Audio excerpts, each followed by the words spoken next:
Hey everybody, Dave here. We're going green screenless today because I'm just having some issues with the lighting, but that's okay. You can see my beautiful Dune poster and my Duquesne Dukes banner there too. Let's go. In any case, I was really excited when I saw Lilandra, super rare, in Modern because, well, she's Jinzo. It's the same ability, costs one less, fields for one cheaper too, if I'm not mistaken. Then, of course, we also have Mutation, which is Polymorph. Well, Polymorph Jinzo was a really fun control team. Well, fun to play. I can't speak for playing against it.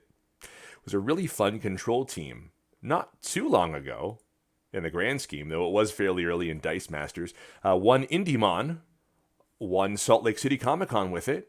And I know that JT and I played a similar version. It was a variant of it that involved Nova rather than Hulk as our win condition at, I believe it was a PDC.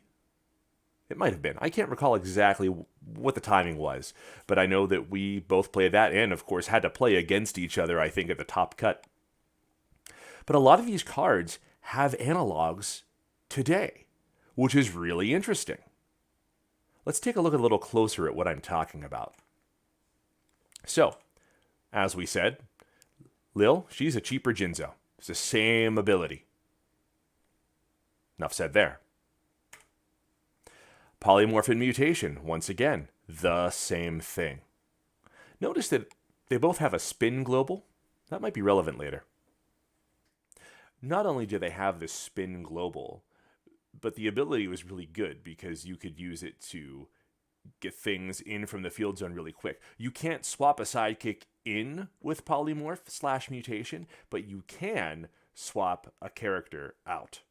By the way, I'm not going to go super in detail about most of these cards. I'm bringing them up. I am putting them on the screen. The resolution of the different images that are available varies widely. If you're curious, of course, use the team builder at Dice Coalition. So moving on. Loki, Laufey's son. Really neat ability. You can spend it whenever you could use a global, as long as Loki's active. Deals a damage, and that character loses its abilities.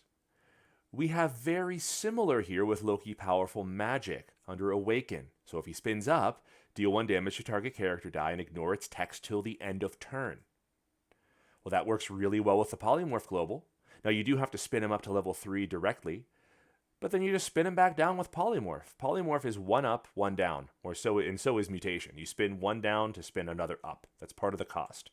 That works very nicely here with Loki Powerful Magic. Zombie Magneto, Z-Mags, as he was known, blanks those purchase 3 cost or lower. That's what Duquesne does too. Now there is a big drawback to Duquesne. May not be worth including as a result. We'll have to look at that a little bit later. Because your opponent can field a whole bunch of stuff and then find a way to get rid of Duquesne, and now they're fully online. Right? Those things are free to field with Duquesne, but still, interesting to note, they're similar, almost identical. Now, there are some other pieces at the time that have modern versions. They maybe weren't a part of the team or weren't necessarily available during Salt Lake Comic Con or somewhere, but, you weren't used in that particular deck. Dwarf Wizard is Typhoid Mary. It's the same thing. Typhoid is a little harder to purchase, but they're the same card in terms of the ability. Really cool. Very useful. Blanks that you have to target something specific, but it blanks that card. Now, Typhoid Mary is a little harder to purchase, but there's nothing wrong with that. She works. Very functional. Oracle and Pip the Troll, and actually a couple of the Jean Greys as well, but Oracle and Pip the Troll, same ability. Not too bad. Very useful. That taxing global may in fact be more important than Lilandra. We'll talk about that a little later. Madame Mask is Angela. When fielded abilities don't trigger, that's what Angela does too. Iron Fist was used a lot. Mystique. Now, the thing about Iron Fist and Mystique, same ability again, there are not as many things doing one little damage here and there. These only deal with opposing characters' abilities. Might not be as useful. It's something to look at. If Jubilee is prominent, this is something we want to use. She's going to do a whole lot of 1 damages. Even you can even have the output that Colossus can do. So still may be useful, just not sure. By the way, I think I referred to Typhoid as Brotherhood earlier. She's not. That's Brotherhood. Blue Eyes White Dragon, Dark Phoenix. Blue Eyes was available at Salt Lake Comic Con, but Professor X was also available, and he's not now. So we need to have ways to discount things to make up for the fact that we can't roll quite as many dice as we maybe could at one time. Blob is Drax, and this Drax is really good. So is Blob. Drax is, in fact, easier to field. Well, excuse me, easier to buy, not easier to field. But good trade-off. It's fair. And he has the Pump Global, which might not be relevant, but it's nice that it's there, just in case. Now, there are some things that we're missing. Not everything has an equivalent or a very good equivalent. Mira was very useful to get things to deal less damage to you, right? She was there for her global. It was 5 reduced to 2. We have something that does that, but it's 7 reduced to 4 with Kang. That's not as good. Probably not useful. Human Paladin. We have nothing that does what he does. While active, your characters cannot be affected by global abilities used by your opponent. So force attacks, you don't have to worry about it. There's nothing that does that. Thinking about an analog, I thought maybe like a little bit Mr. Sinister, just because you can ignore text, including globals. So that's something, but it's temporary. You also have the global, but then that can be used against you. Now, if we're taxing their global usage, maybe that's okay. I don't know. Professor X, no replacement for this guy. Probably for the best. Probably for the best. I do like the restriction that was placed on him in the X-Men Forever set, I believe it was, where you can only do it on your turn. That was fair. The closest we have there is Counter-Strike. And that's okay, because we have a basic action slot available, actually. Right, so this only gets 1 psychic die, and it's only during your turn, but it's something into prep. It's better than nothing. We need that ramp. We don't need Magic Missile because we don't have a Hulk or a Nova to have to ping. So we have something we can use, and this might be, well, an option. Constantine, there's no substitute for Constantine. Again, probably for the best. He was really useful, arguably too useful. Now, win conditions with a frowny face. Why? Because we don't have them. Hulk Green Goliath was the way that team used to win. You'd ping him with the magic missile, he'd Hulk smash across the other side of the board, once, twice, what have you, and now everything is gone, there's no blockers, and then the big field that you've been building up can just alpha strike through. There was a slower way too, using Nova the Human Rocket. Whenever he takes damage in an attack step, he deals 2 damage to your opponent. So it'd be really common to attack with him, and then ping, ping, ping, ping, as many times as you could afford to do. It worked. I can't say it was fun for the other person, but it worked. So we don't have those available. We don't really have any equivalent to Magic Missile these days anyway, which these dudes needed. Modernly, I don't think we do. Darkseid doesn't count. It's double the energy and a life loss. Like, he does that deal 1 damage global, but it's not really worthwhile oftentimes. So what could we use? Well, Shazam. Gives everything range 2. That's kind of a lesser Hulk smash. Kind of. As long as what you have on the field meets or exceeds, ideally exceeds, what your opponent does. That said, if they have a lot of really beefy defense characters, it's going to be harder to get things through. But this could work. And we can reach for him because we have Dark Phoenix. Jubilee is another option that I really like. When you field a character, you'll certainly be doing some fielding. She deals 1 damage to your opponent and 1 damage to target character die. You can use that 1 damage to target character die to also get your sidekicks out of the way. Get them into prep. Roll them up. Colossus, Pyotr. I liked the original Colossus rare, Pyotr Rasputin, if I recall correctly, from AVX. He was 7 cost, but his ability was pretty much the same thing. Didn't see a lot of play, but I think at 6 cost, we have that dividing line there.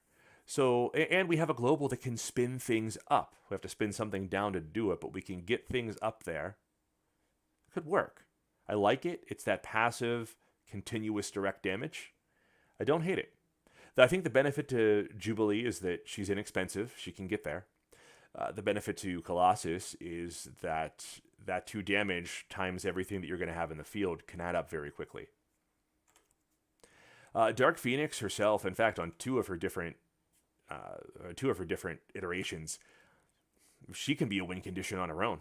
So you could just ramp up and get to her. So maybe you don't need to include any of these other things. Honorable mention for Barry Allen or Barty Allen. The trick there is, how do I clear stuff out? So I don't know how well this team wins through combat damage. You still have to have something separate that clears things away. I think the benefit here is that much like the Hulk Smash or much like Nova, you're either clearing the field thanks to range, or you're going up and over top of it thanks to what Jubilee, Colossus, or Dark Phoenix do. Some honorable mentions, or some meh. Storm, Psylocke, I like them both. But they're just not as reliable. Now, the advantage of Psylocke, at least, is that she does her re-rolling and therefore damage when she's fielded, so you can KO her and keep going. But you could have as many turns that you do no damage as you could doing 4 damage. And same thing with Storm.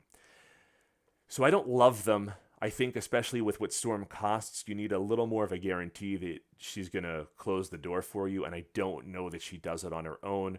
She's also really easy to get off the board since her stats just aren't very beefy. But they could work. I just think that the other things we looked at are more consistent. Now, there are some questions to consider here. Do we need Deken, or do we want something more targeted like Drax? I would argue we do not need Deken. The old version of this team could get away with a lot of higher cost characters to purchase because they did such a good job of closing the door and making things wait. And then you also got to reroll so much with Professor X, feeding things into prep. You don't get that anymore. So I think we need to take down the average cost of this team. And I also think it's okay to use something like Drax to shut something down, rather than Deken to just kind of generically shut some things down. If you have Drax as well as Typhoid Mary is her name, if you have the two of them, you can probably keep things under control, and I would probably tend to go for Drax. So another question. Do we need Lilandra, or are the other taxing things better? When we had Jinzo control, we didn't yet have Oracle in the game. I would argue that it's much less convenient for your opponent to have globals all of a sudden cost double than it is to pay a little bit of life. You can do that. You can pay that life to a certain point. I think it's going to screw your opponent up a lot more to have to deal with Pip or one of the Jean Greys. I think Pip is better than either Jean Grey. One, he's a little bit cheaper to field, he's cheaper to field, actually, yes, and cheaper to purchase than the rare. He's also easier to activate than the uncommon Jean Grey, which requires a sidekick. But there is a good argument for the rare Jean Grey, just because her stats will help you close the door. It just depends on how quickly in the game plan do you think you need to get to this taxing global. And then another question that we have to look at, because Master Mold exists, is do we work Wonder Woman in? I think we probably have to. When she's fielded, spin target character die to an energy phase, and you may deal 2 damage target character die. That's all fine. The big deal is, while active, ignore opposing when fielded and when attacks abilities. And I think we do want that. I don't think we can let Master Mold field and attack in Sentinels. That's terrible. We need a way to deal with that, and presuming he's going to be in the meta, that's rough. We would be looking at some other cards that could deal with him preemptively, which is fine, but Wonder Woman shuts him down even if those other things are off the board. I don't know. So I don't actually have the deck here, right? This is a semi-deck tech. This is looking at tools that we have available for this kind of a thing. But it's really cool to me that it's possible. And I think this is the way to look for a control team. Why? One, it was effective in the past. even when we had a fair amount of sets with really powerful cards, these older sets had some of the most powerful things in Dice Masters. The fact that we have some modern reprintings of things, they have caveats there on them, right? We have a reprint of Bard effectively, but he costs a lot more. He's not as easy to use. He doesn't have Imprison to synergize with him the way that Bard did. So, I think this is really cool. What ideas do you have? What do you think about those questions that I posed at the end? Where do we go with it? Do you agree? Is maybe Lilandra replaced by Pip the Troll, or perhaps the rare Jean Grey? I'd love to hear what you say. In any case, thanks so much for watching, and we'll see you again on the University of Dice.